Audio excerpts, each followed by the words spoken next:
Just seen an Australian man killed in Lebanon where he was fighting for Hezbollah. You've called for parts of Lebanon to be designated a no-go zone to prevent more Australians going to fight with the terror group, which seems eminently sensible.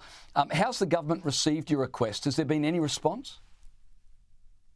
Unfortunately, the only response we've had is a very dismissive one from the Health Minister, Mark Butler, who was sent out today to say that we've already given travel advice that people shouldn't go to Lebanon, therefore that's enough.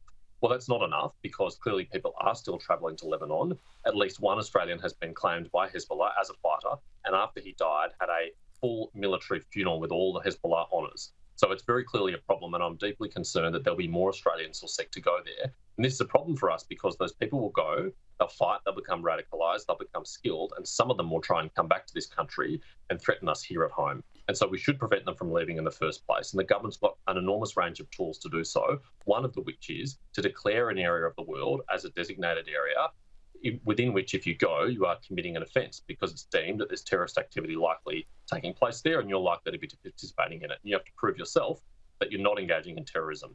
Now, the government has that tool available to them. They haven't taken it up, they haven't used it, but there are others as well. You can cancel people's passports. You can charge them for leaving the country to fight for a terrorist organisation. There's a range of tools available, but if they're not being used, then I'm worried that's sending the message to the community that there's no consequences for this behaviour. Yeah, for all their talk about, security being our highest priority, this government seems to have a lot of other priorities like the voice and taking holidays. Speaking of this government's failures, and I'll speak more about this in a moment with security and defence expert Peter Jennings, but Iran has now sent a warship to the Red Sea. Now, they say the ship is there to secure shipping lanes and repel pirates, which is hilarious when you consider it's Iran-backed Houthi rebels doing the pirating. But the government in Australia really stuffed up by not agreeing to help the United States-led coalition by sending a warship, didn't they?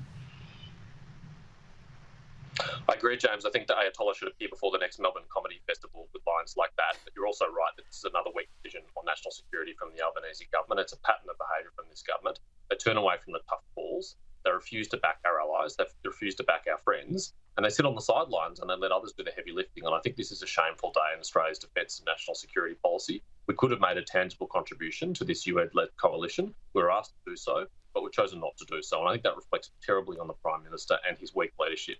I suspect it's just because he fears what the domestic political implications would be of contributing to this. But Australia's interests are very clear here. We want the international shipping through the Red Sea to be restored. We want it to be stable because we're a trading nation. We need the open trading system to get the commodities we need to make our economy function. Indeed. Senator James Paterson, thanks so much for your time tonight.